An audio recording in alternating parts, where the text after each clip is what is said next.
know now that in the early years of the 20th century, this world is being watched closely by intelligences greater than man's and yet as mortal as his own.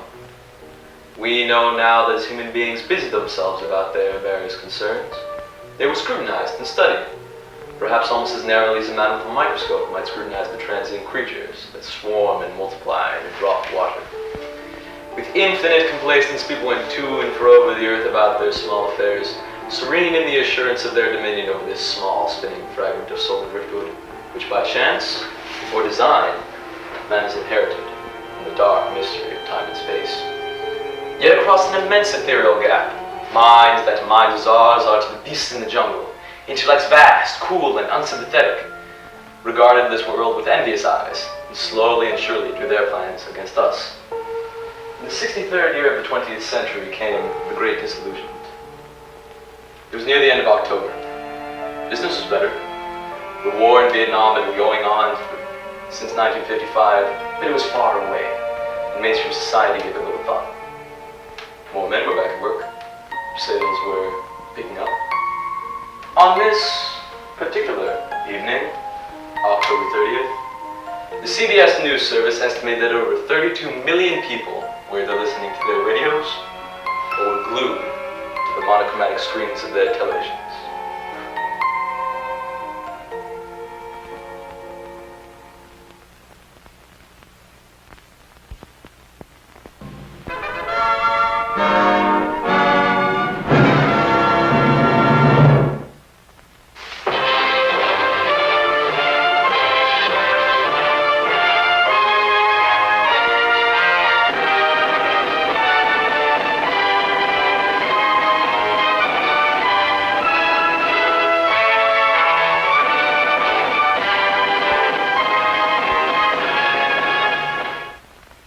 For the next 24 hours, not much change in temperature. A slight atmospheric disturbance of undetermined origin is reported over Nova Scotia, causing a low-pressure area to move down rather rapidly over the northeastern states, bringing a forecast of rain accompanied by winds of light gale force. Maximum temperature 66, minimum 48. This weather report comes to you from the Government Weather Bureau. We now take you to the Meridian Room in the Hotel Park Plaza in downtown New York, where you will be entertained by the music of Henry Mancini and... Good evening, ladies and gentlemen. From the Meridian Room in the Park Plaza in New York City, behind these curtains, we bring you the music of Henry Mancini and his orchestra. With a touch of the contemporary, Henry Mancini gets us started this evening with Charade.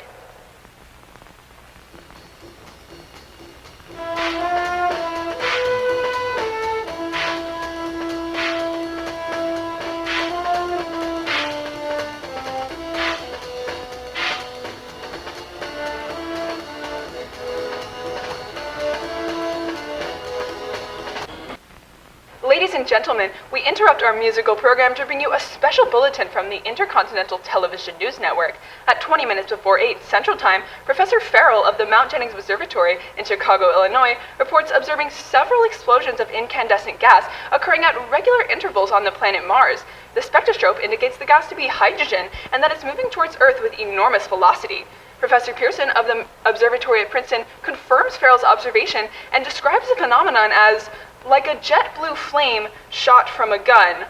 We now return you to the music of Henry Mancini, playing for you in the Meridian Room of the Park Plaza Hotel, situated in downtown New York. Now for a tune that never loses favor, the ever-popular Moon River by Henry Mancini and his orchestra.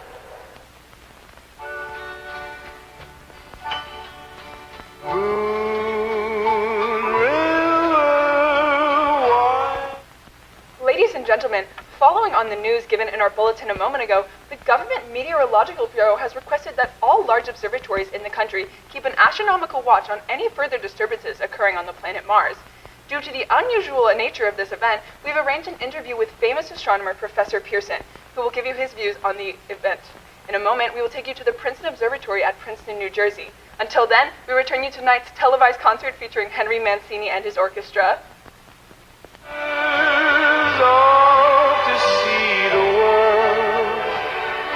There's such a lot of world to see.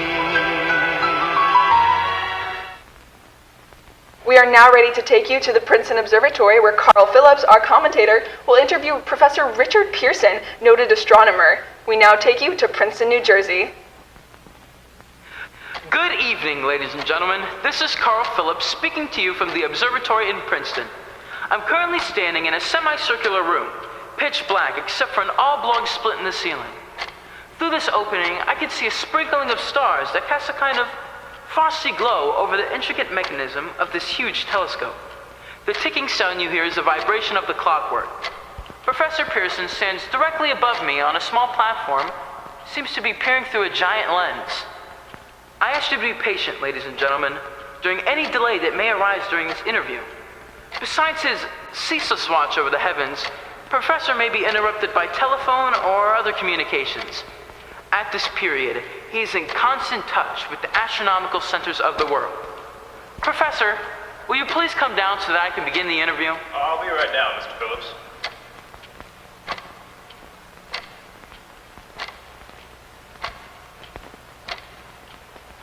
Professor, would you please tell our television audience exactly what you've seen during your observations of the planet Mars?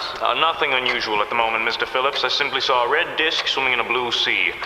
There were transverse stripes across this disk. It was very clear, as Mars happens to be in its point closest to Earth, in opposition, as we call it. In your opinion, Professor, what do these transverse stripes signify? Not canals, I can assure you, Mr. Phillips, although that would be the popular conjecture of those who imagine Mars to be inhabited. From a scientific viewpoint, these stripes simply represent atmospheric conditions peculiar to the planet. So you're saying, Professor, as a scientist, that living intelligence as we know it does not exist on Mars? I'd say the chances against it are 1,000 to 1. But Professor, how do you account for those gas eruptions occurring on the surface at regular intervals? Actually, Mr. Phillips, I cannot account for them at this time. Professor, for the benefit of our viewers, how far is Mars from Earth? Approximately 17 million miles. Well, that seems like a safe enough distance, ladies and gentlemen. Just a moment, ladies and gentlemen. The professor has just received a message. While he's reading it, let me remind you that we are standing in the observatory in Princeton, New Jersey, interviewing famous astronomer, Professor Pearson. Oh, the professor has just handed me the message he's just received. Ladies and gentlemen, I shall read you a message addressed to Professor Pearson from Dr. Lloyd Gray of the National History Museum. New York, 9:15 p.m. Eastern Standard Time. Seismograph registers shock at almost earthquake intensity occurring within a radius of 20 miles of Princeton. Please investigate. Signed, Lloyd Gray, Chief of the Astronomical Division. Professor, could this occurrence possibly have something to do with the eruptions on Mars? Hardly, Mr. Phillips. This is probably a meteorite of unusual size, and its arrival at this particular time is merely a coincidence. However, we shall conduct a search as soon as daylight permits. Thank you, Professor.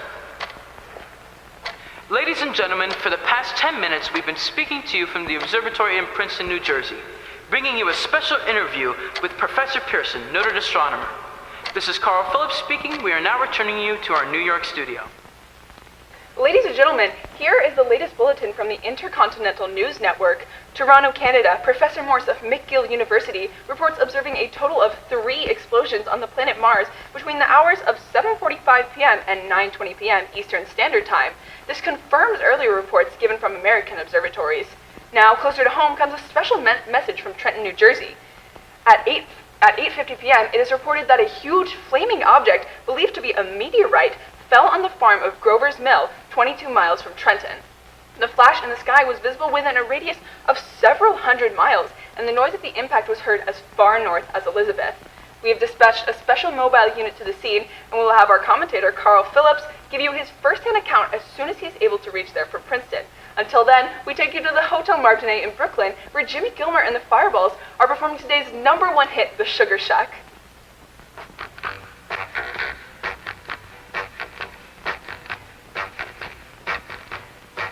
Oh, there's a crazy little shack beyond the tracks,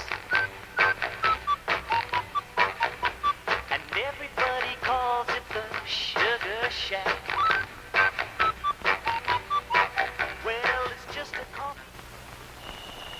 Ladies and gentlemen, this is Carl Phillips again at the Wilmouth Farm, Grover's Mill, New Jersey.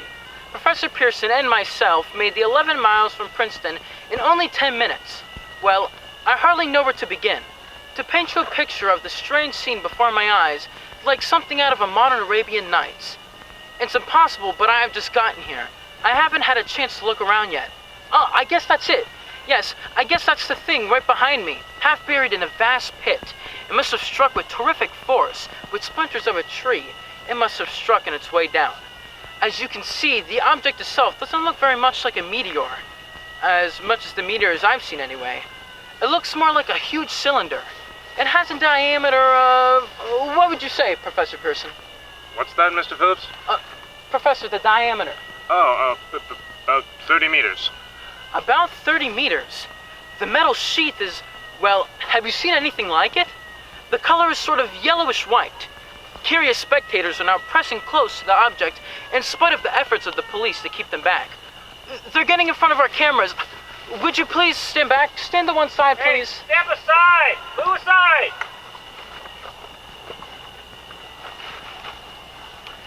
While the policemen are pushing the crowd back, here's Mr. Wilmouth, owner of the farm here. He may have some very interesting facts to add. Mr. Wilmouth, please come here. Would you please like to tell our television audience exactly what you've seen through the strange visitor from your backyard last night? Well, I was listening to the radio. Yes, Mr. Wilmouth. Then what? Pardon me? Oh, yes, sir. I was listening to the radio. That professor fellow was talking about Mars or something. I was kind of dozing, kind of happy. And then what? As I was saying, I was listening to the radio. And you heard something? Yes, I heard something. Kind of like an eerie sound like this. Boom! Kind of like a huge 4th of July rocket. And then what? Well, I turned my head out the window. I could have sworn I was just sleeping dreaming. Yes? I seen a greenish streak, and then zingo! Something smacked the ground and knocked me clean out of my chair. Well, were you frightened, Mr. Wilmouth? Well, I reckon I was kind of riled. Thank you, Mr. Wilmouth. That's all right. Thank you. You want me to tell you some more? No, that's plenty. That's plenty all right. Ladies and gentlemen, you just heard from Mr. Wilmouth, owner of the farm here where this thing has fallen. I really wish I could convey the atmosphere, the background of this fantastic scene. Hundreds of cars are parked out in the field in back of us. They're trying to rope off the roadway, but it's no use. They're breaking right through. Cars' headlights are an enormous spot on the pit where the object's half buried. Some of the more daring souls are now venturing out near the edge. Their silhouettes stand out against the metal sheen. One man wants to touch the thing. He's having an argument with the policeman. The policeman wins. Now, ladies and gentlemen, there's something I haven't mentioned in all of this excitement, but now it's becoming more distinct. Perhaps you've already caught it on your televisions. Listen. Do you hear it? It's some sort of humming sound. It might be coming from inside that object. I'll move the microphone nearer. There we go. We're now more than 20 feet away. Can you hear it now? Professor Pearson. Professor. Yes, Mr. Phillips. Could you please tell us what the humming sound is inside of that thing? Possibly the unequal cooling of its surface. Oh, but what do you mean, Professor? I don't know! This thing is definitely extraterrestrial, not of this Earth. Friction with the Earth's atmosphere usually tears a hole. Just a minute. Something's happening, ladies and gentlemen. This is terrific. The thing's beginning to flake off. It's beginning to unscrew. This thing must be hollow. Can you get the cameras on what's going on? We can't get a shot. Something's interfering with the cameras. Every time I aim the lens at the object, the thing goes blank. What? She's moving. The darn thing's unscrewing. Keep them back. Keep them back, I say. Oh, maybe there's men trying to get out. It's too hot. They'll burn to cinders. Keep them back. Keep those idiots back. Ladies and gentlemen, this is the most terrifying thing I've ever seen in my life. 2 luminous discs are popping out. And another. And there's another. And another. Good heavens. There's something coming out now. It looks like a large V shape of a mouth. It's dripping with saliva. It's coming right there. Ladies and gentlemen, I'm moving the microphone with me as you talk. We have to go to a new position so we can recover our video. Would you please hold on? I'll be right back.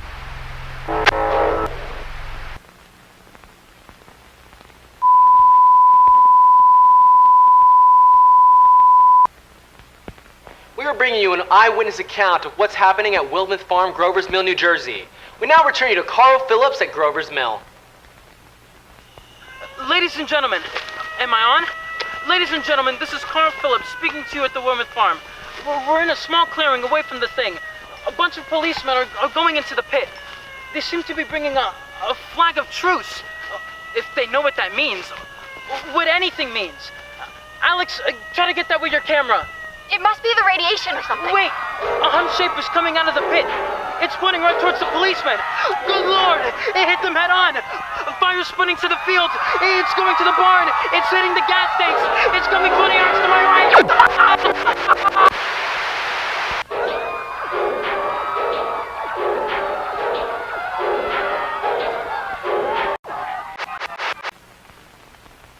Ladies and gentlemen, due to circumstances beyond our control, we are unable to continue the broadcast from Grover's Mill.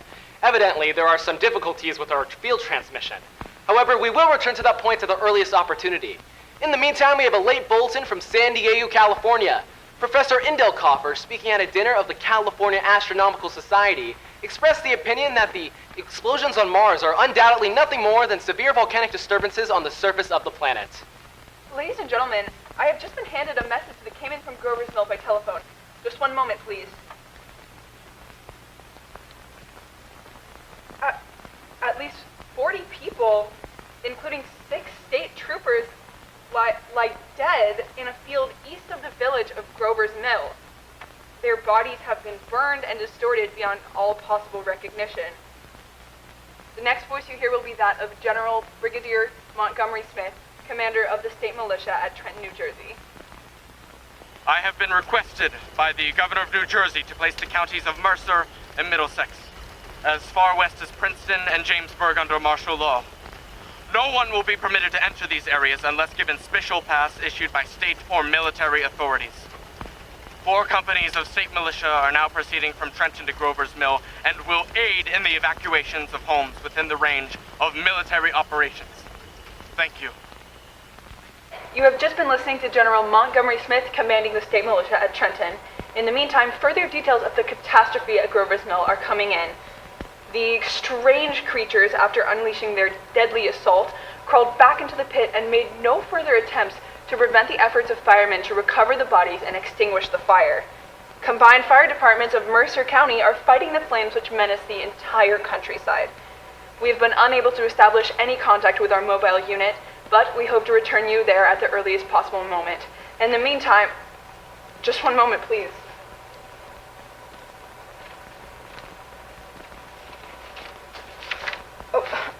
Ladies and gentlemen, I have just been informed that we have established communication with an eyewitness of the tragedy.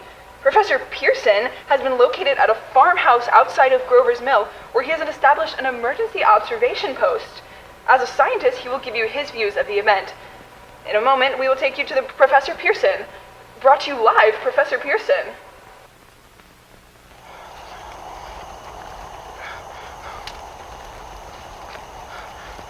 Of the creatures in the rocket cylinder at Grover's Mill, I can give you no authoritative information, either as to their nature, their origin, or their purpose here on Earth.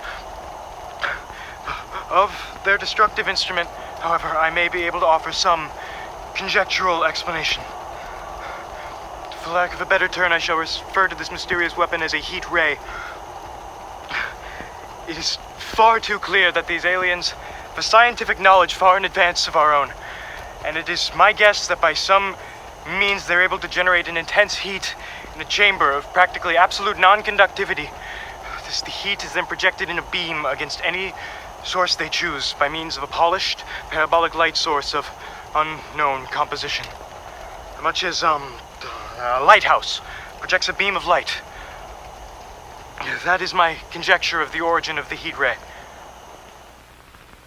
Thank you, Professor Pearson. Ladies and gentlemen, here is a message from Trenton. It is a brief statement informing us that the charred body of Carl Phillips has been identified in a Trenton hospital. Now, here's another bulletin from Washington, D.C. The Office of the Director of the National Red Cross reports that 10 units of emergency workers have been assigned to the headquarters of the state militia outside Grover's Mill. And here's another bulletin from the state police, Princeton Junction. The fires at Grover's Mill and vicinity are now under control. Scouts report all quiet in the pit and no signs of life appearing from the mouth of the cylinder. And now, ladies and gentlemen, we have a special statement from Mrs. McDonald, Vice President in charge of operations. Citizens of the nation, I shall not try to conceal the gravity of the situation that confronts the country, nor the concern of your government in protecting the lives and property of its people. However, I wish to impress upon you, private citizens and public officials, all of you, the urgent need of calm and resourceful action. Fortunately, this formidable enemy is still confined to a comparatively small area, and we may place our faith in the military forces to keep them there.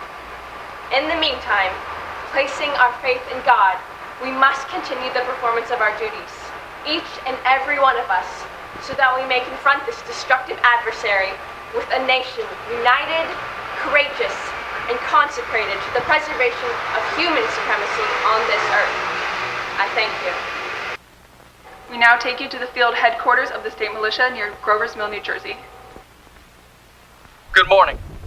I'm General Montgomery Smith, and I am now attached to the state militia, now engaged in military operations in the vicinity of Grover's Mill. Situation arising from certain individuals of unidentified nature is now under complete control. The cylindrical object, which lies in a pit directly below our position, is surrounded on all sides by 8 battalions of infantry, without heavy field pieces but adequately armed with rifles and machine guns. All cause for alarm, if such cause ever existed, is now entirely unjustified. The things, whatever they are, do not even venture to poke their heads above the pit. I can see their hiding spot, clearly in the glare of the sunlight here. With all our reported resources, these things can scarcely stand up against heavy machine gun fire. Anyway, it's an interesting outing for the troops. I can make out their khaki uniforms crossing back and forth in front of the camp. It looks almost like a real war. There appears to be some slight smoke bordering on the Millstone River. Probably a fire started by campers. Well, we ought to see some action soon. One of the companies is deploying on the left flank. A quick thrust, and it will all be over. Now, wait a minute, I think I see something. No, it's nothing but a shadow. Now the troops are preparing to confront the cylinder. 7,000 men circling this metal tube. Wait, that wasn't a shadow, it's something moving. It's coming out of the cylinder, almost a shoe-like affair. It's rising, it's rising, it's going higher and higher. Why, it's reaching above the trees, it's standing on legs, sort of a metal framework now. It's going above the tree line, it's heading right for us. Hold on!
Honey, what's for dinner? I'm making your favorite meatloaf. Oh God, not again. Does your wife's cooking taste like garbage? Yes. What? Then try Preppy Pack, a pre-made meal in the palm of your hands. Wow, this is delicious. It tastes just like Mama's home cooking. But my meatloaf is better. Shut up, Pam. I'm trying to enjoy my meal. It's good, see? You see, Preppy Pack is so good, even your wife's at a loss for words. Preppy Pack. A silent wife is a happy life.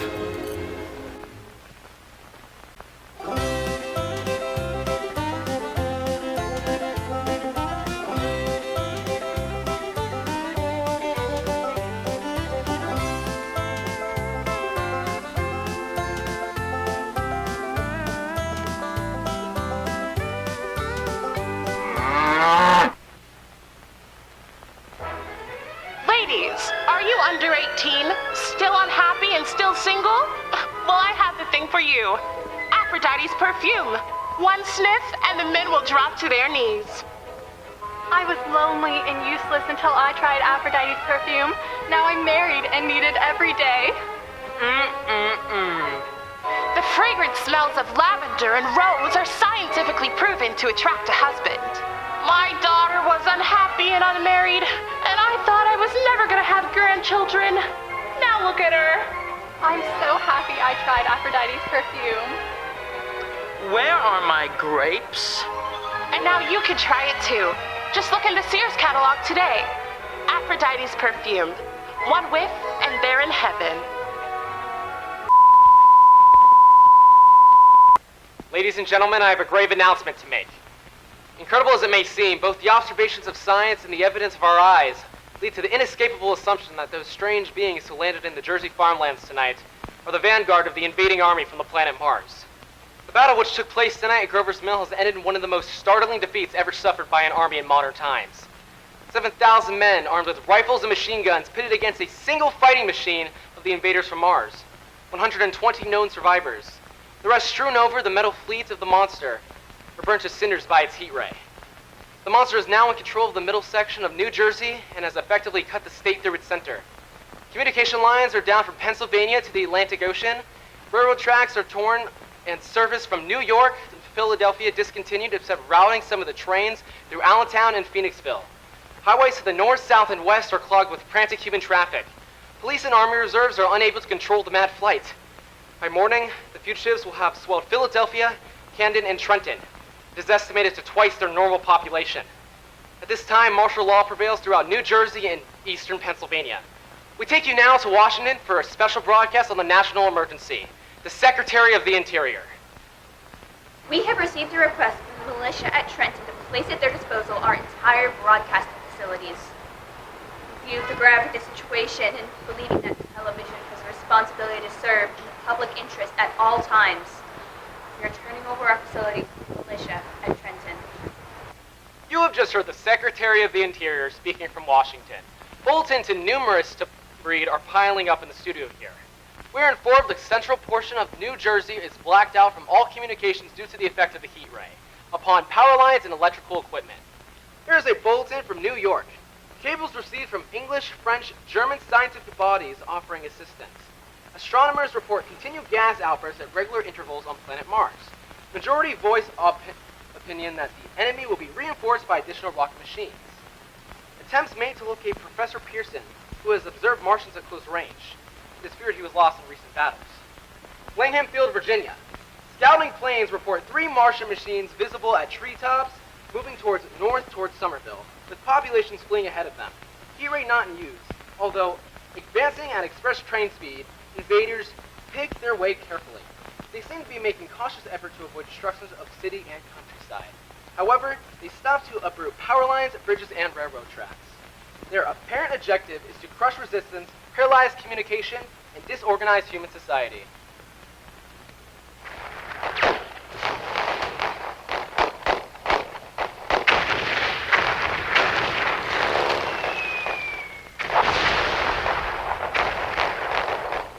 Range 32 meters. Range 32 meters. Projection 39 degrees. Projection 39 degrees. Fire.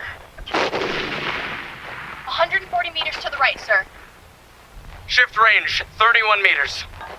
Range 31 meters. Projection 37 degrees. Projection 37 degrees. Fire. It's a hit, sir. We got the tripod of one of them. They've stopped. The others are trying to repair it. Quick, get the range. Shift 30 meters.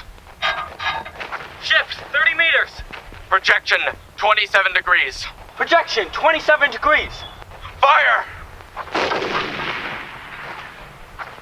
see the shuttle land, sir. They're letting off smoke. What is it? Black smoke, sir. Moving this way. Line close to the ground. Moving fast. Get ready to fire. Shift 24 meters. Shift 24 meters. Projection 24 degrees. Projection 24 degrees. Fire!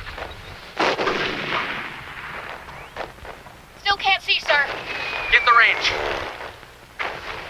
23 meters. 23 meters. 23 meters. 22 degrees. Projection 22 degrees. This is Bayonne, New Jersey calling Langham Field. This is Bayonne, New Jersey calling Langham Field. Come in, please. This is Langham Field. Go ahead.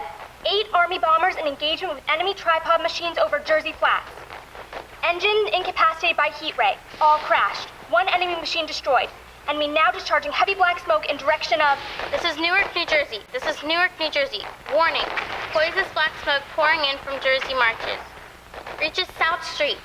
Gas mask useless. Urge population to move into open spaces. Automobiles use route 7, 23, 24. Avoid congested areas. Smoke now spreading over Raymond Boulevard. This is 2X2L calling CQ. 2X2L calling CQ. This is 2X2L calling 8X3R. This is 8X3R coming back at 2X2L. Come in, please. Come in, 2X2L. How's reception? How's reception? Okay, please. Where are you, 8X3R? What's the matter? Where are you? I'm speaking from the roof of the broadcast building here in New York City. The bells that you are hearing are ringing to warn all the people to evacuate the city as the Martians approach. Estimated in the last 2 hours, 3 million people have moved out along the roads to the north. The Hutchinson River Parkway still kept open for motor traffic. Avoid all the bridges to Long Island. They're hopelessly jammed. All communication with the Jersey Shore is closed 10 minutes ago. No more defenses. Oh God, so our army, it's wiped out. Artillery, Air Force, everything is getting wiped out. This may be the last broadcast. We'll stay here till the end. People are holding service below us in the cathedral. Now I look down across the harbor. All manner of boats are overloaded with the fleeing population pulling out and away from the docks. Streets are all jammed, noise in the crowds like New Year's Eve in the city. Wait a minute. Oh my God, what? The enemy? Oh, the enemy's now inside above the palisades. 5 great machines. First one's crossing over. I can see it from here. Wading the Hudson like a man wading through a brook. A bullet is being handed to me. Martian cylinders are falling all over the country. One outside Buffalo, one in Chicago, St. Louis. They all seem to be timed and spaced. Now, the first machine reaches the shore. It's standing there. It looks over the city. Its steel cowlish head is even with the skyscrapers. He waits for the others. They rise like a line of new towers on the day's west side. Now they're lifting their metal hands. This is the end, folks. Smoke is coming out. Black smoke drifting over the city. People in the streets see it now. They're returning towards East River. They're running, thousands of them, dropping like rats. Now the smoke's spreading faster. It's reached Times Square. People are trying to run away from it, but it's no use. They're falling like flies. The smoke is crossing 6th Avenue, 5th Avenue. 100 yards away, it's 50 feet. As I set down these notes on paper and record my voice, I am obsessed by the thought that I may be the last living man on Earth. I have been hiding in this empty house near Grover's Mill, small island of daylight cut off by the black smoke from the rest of the world. All that happened before the arrival of these monstrous creatures in the world now seems part of another life. A life that has no continuity with the present. furtive existence of the lonely derelict who pencils these words on the back of some astronomical notes, bearing the signature of Richard Pearson. I look down at my blackened hands, my torn shoes, my tattered clothes, and I try to connect them with the professor who lives at Princeton. And on the night of October 30th, glimpsed through his telescope at an orange splash of light on a distant planet. My wife, my colleagues, my students, my books, my observatory, my world, where are they? Did they ever exist? Am I Richard Pearson? What day is it? Do days exist without calendars? Does time pass when there are no human hands left to wind the clocks? In writing down my daily life, I tell myself I shall preserve human history. Between the dark covers of this little book that was meant to record the movements of the stars. But to write I must live, and to live I must eat. I find moldy bread in the kitchen, and an orange not too spoiled to swallow. I keep watch at the window. From time to time I catch sight of a Martian above the black smoke. The smoke still holds the house in its black coil. But at length there is a hissing sound, and suddenly I see a Martian mounted on his machine, spraying the air with a jet of steam as if to dissipate the smoke. I watch in a corner as his huge metal legs nearly brush against the house. Exhausted by terror, I fall asleep. It's morning. Morning. Sun streams in the window. The black cloud of gas is lifted. The scorched meadows to the north look as though a black snowstorm has passed over them. Today I will venture from my house and make my way to a road. I won't see any traffic. Here and there, a wrecked car, baggage overturned, a blackened skeleton. I know because I have seen these things before when I emerged from hiding.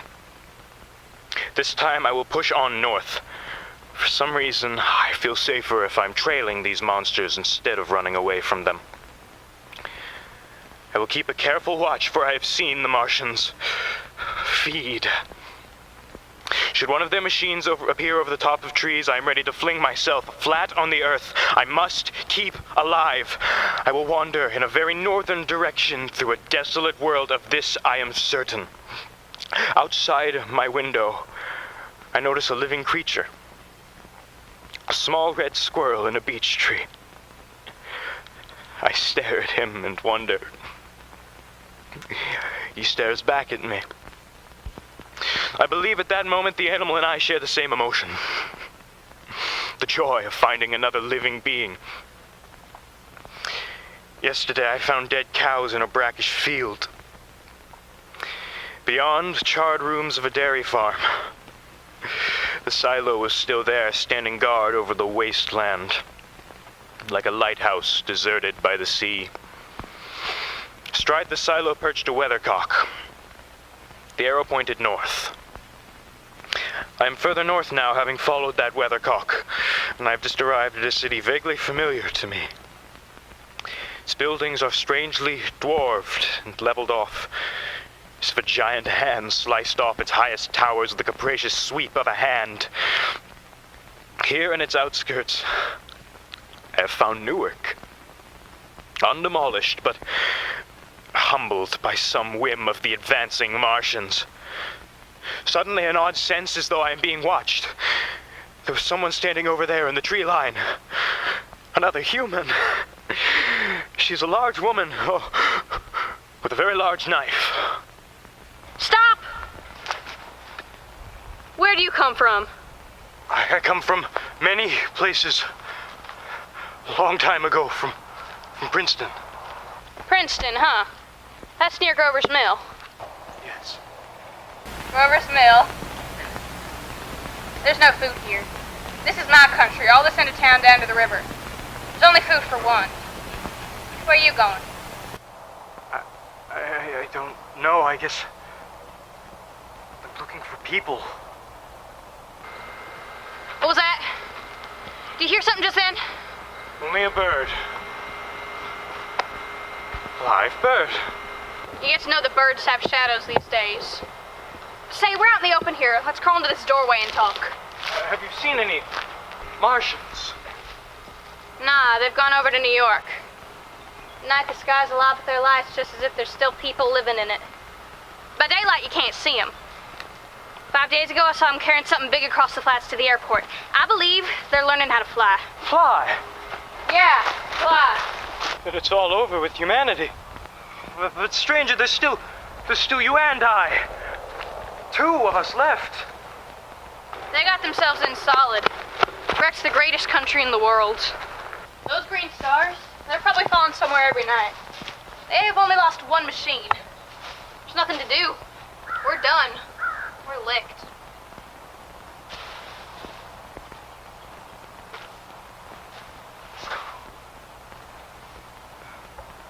Where were you?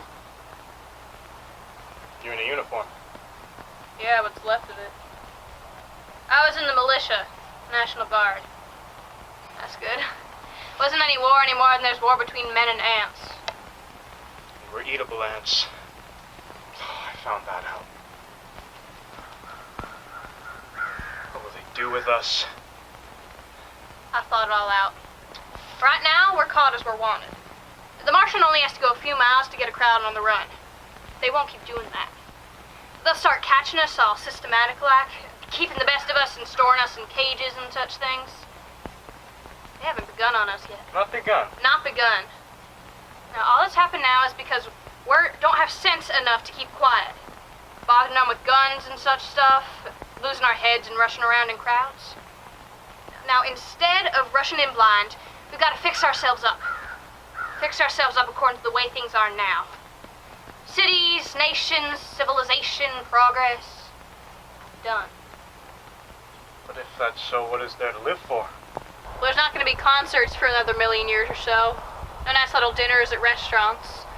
If it's amusement you're after, I guess the game's up. What is there left? Life, that's what. I want to live, and yeah, so do you. We will not be exterminated, and I don't mean to get caught either, and bred and fattened and tamed like an ox. What are you gonna do? I'm going on, right under their feet. I got a plan. We men as men not finished. We don't know enough. We got plenty to learn before we even stand a chance. We got to stay alive and keep free while we learn, see? I thought it all out, see? Tell me the rest. Well, it isn't all of us that were made for wild beasts, and that's how it's got to be. That's why I watched you. All these office workers that used to live in these houses, they'd be no good. They haven't got any stuff to them. They just used to go to work. I've seen hundreds of them running wild to catch their commuter train in the morning for fear they'd get canned if they didn't. Running home at night afraid they'd be late for dinner. Lives insured and a little invested in case of accidents. And on Sundays, worried about the hereafter. The Martians will be a godsend for those guys. Nice roomy cages, good food, careful breeding, no worries. After about a week or so chasing around the field on empty stomachs, they'll come and be glad to be caught. Thought it all out, haven't you? You bet I have. And that's not all. The Martians will make pets of some of them. Train them to do tricks. Who knows, get sentimental over the pet boy who grew up and had to be killed. And some, maybe, will train to hunt us. That's impossible. No human being. Yes, they will. There's men who'll do it gladly. And in the meantime, you and I and others like us, where are we to live when the Martians own the Earth? I've got it all figured out. We'll live underground. I've been thinking about the sewers. Under New York, there's miles and miles of them. The main ones are big enough for anybody. And then there's vaults, underground tunnels, railways, subways. You begin to see, eh? If we get a bunch of strong men together. No weak ones. That rubbish? Out. And you meant me to come. Well, I gave you a chance, didn't I? We won't quarrel about that. Go on. We've got to make safe places for us to stay, see, and get all the books we can. Science books. That's where men like you come in. We'll raid the museums. We'll even spy on the Martians. May not be so much we have to learn before. Just imagine this. 4 or 5 of their own fighting machines suddenly start off. Heat rays flying left and right, and not a Martian in them. Not a Martian in them. But men. Men who've learned the way how. It might even be in our time. Gee, imagine having one of them lovely things with its heat ray, wild and free. We turn it on the Martians, we turn it on the men, we bring everyone down to their knees. That's your plan. You and me and a few more of us, we'd own the world. I see. Say, what's the matter? Where are you going?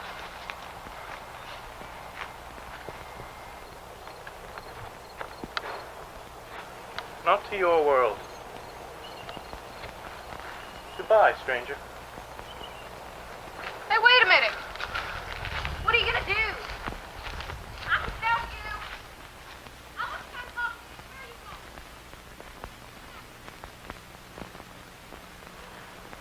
After parting with the artillerymen 2 days ago, taking up residence in another damaged and abandoned building, where I've created a safe haven with views of the street and doors that can still be barred, but is comfortable enough to call home.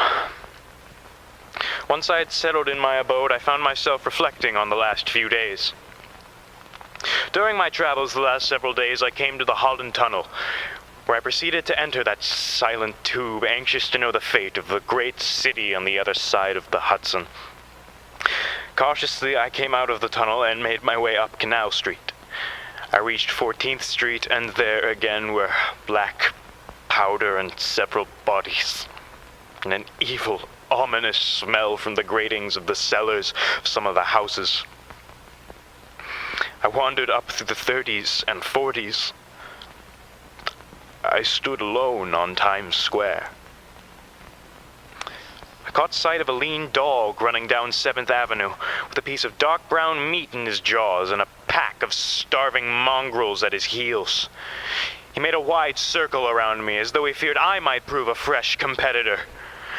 I walked up Broadway in the direction of the strange powder, past silent shop windows displaying their mute wares to empty sidewalks, past the Capitol Theater, silent, dark, past a shooting gallery where a row of empty guns faced an arrested line of wooden ducks.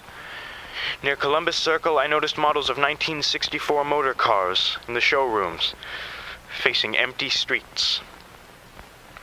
From over the top of the General Motors building, I watched a flock of black birds circling somewhere in Central Park, gleaming in the late afternoon sun. An insane idea. I rushed recklessly across the Columbus Circle and into the park. I climbed a small hill above the pond at 60th Street. From there, I could see, standing in a silent row along the mall, 19 of those great metal titans, their cowls empty, their great steel arms hanging listlessly by their sides. I looked in vain for the monsters who pilot those machines. Suddenly my eyes were attracted to the immense flock of black birds that hovered directly below me. They circled to the ground, and there, before my eyes, stark and silent, lay the Martians, the hungry birds pecking and tearing brown shreds of flesh from their dead bodies. What had happened to these dark titans who seemed determined to conquer our humble planet? It wasn't long before I received my answer. As I was making my way back to my new home, I was intercepted by 3 vans. The vans stopped, and some badly injured National Guardsmen invited me in.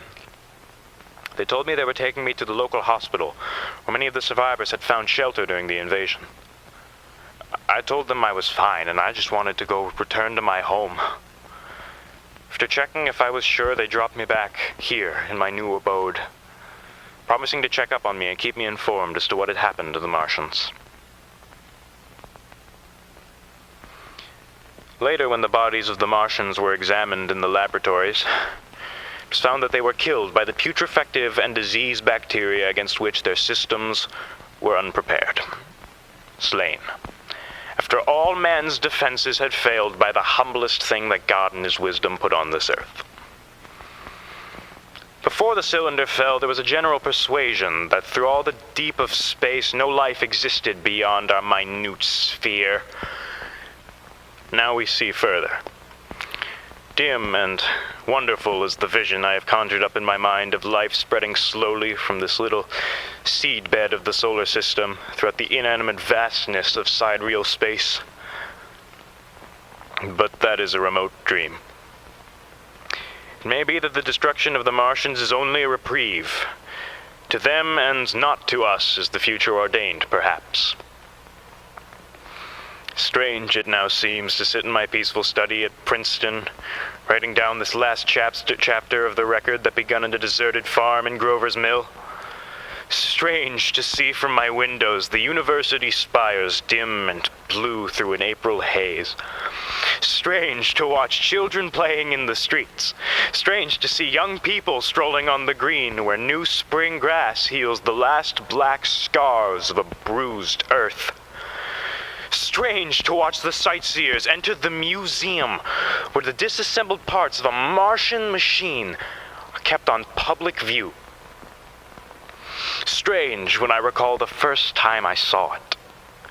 Bright and clean cut, hard and silent. Under the dawn of that, the last great day. This is Orson Welles, ladies and gentlemen. Out of character, to assure you that the War of the Worlds has no further significance than as the holiday offering it was intended to be. It is perhaps the Beholds player's version of dressing up in a sheet, jumping out of a bush, and saying boo. However, starting now, we couldn't possibly soap all your windows and steal all your garden gates by tomorrow night, so we did the next best thing. We annihilated the world in front of your very eyes and ears, and utterly destroyed the CBS. You will be relieved, I hope, to learn that we didn't really mean it, and that both institutions are still open for business today. So goodbye, everybody, and remember this terrible lesson that we leave with you tonight. That grinning, glowing, globular invader of your living room is an inhabitant of the pumpkin patch. And if you ever hear a knock at your door late at night and no one's there, why, that's no Martian. It's Halloween.